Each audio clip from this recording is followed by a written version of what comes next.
আমি বড় অন্যায় করে ফেলেছি। তখন ব্রহ্মা বললেন, আমি অপরাধ করেছিলাম, কৃষ্ণ আমাকে ক্ষমা করেন নাই, কিন্তু তোমাকে যে ক্ষমা করবে কিনা তা আমি জানি না।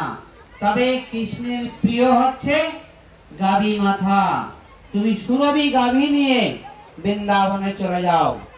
তাই ঐরাবতী চড়ে, কেননা ইন্দ্রের বাহন হচ্ছে ঐরাবত, ঐরাবতে চড়ে আর সুরভি গাভী নিয়ে তিনি যেখানে গোবর্ধন পূজা হয়েছিল সেখান থেকে 21 কিলোমিটার দূরে সে জায়গায় ইন্দ্র এই ঐরাবতকে ল্যান্ড করেছিল, অর্থাৎ তার বিমান সেখানে ল্যান্ড করেছিল।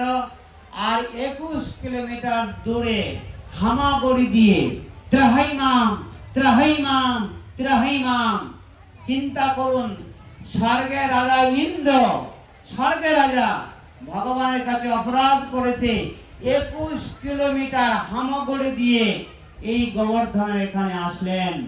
এসে কি করলেন, বিন্ধ্যাচল পর্বতের জল এনে আর সুরভি গাভীর দুধ দিয়ে কৃষ্ণকে অভিষেক করলেন। হরে কৃষ্ণ। অভিষেক করার পরে তখন সেই দিন ইন্দ্র নামকরণ করলেন, প্রভু আজকে থেকে তোমার নাম হবে গোবিন্দ। সেদিন থেকে কৃষ্ণের নাম হলো গোবিন্দ। তাই যেহেতু তিনি অভিষেক করেছিলেন সেখানে গর্ত হয়ে গেছিল, জল ছিল জল, তাই ইন্দ্র বললেন, প্রভু এই কুণ্ড, এই কুণ্ডের নাম হবে আজকে থেকে গোবিন্দ কুণ্ড। সেই কুণ্ডে কিন্তু ভগবানের অভিষেকের জল আছে। যারা বৃন্দাবনে যাবেন সেই কুণ্ডের জল পান করবেন, স্নান করবেন। এখানে লেখা আছে, দেখবেন সেই কুণ্ড গোবিন্দ কুণ্ড লেখা আছে।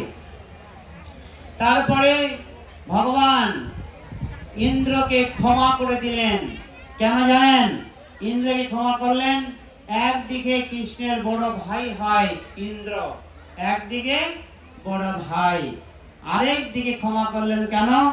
যে এই ব্রজবাসীরা 7 দিন 7 রাত যোগর রূপ, যখন কৃষ্ণ গোবর্ধনকে ধারণ করেছিল, সবার লাস্টে এসেছিলেন জটিলা আর কুটিলা। জটিলা কুটিলা কি হয়? রাজা রানীর শাশুড়ি আর ননদ।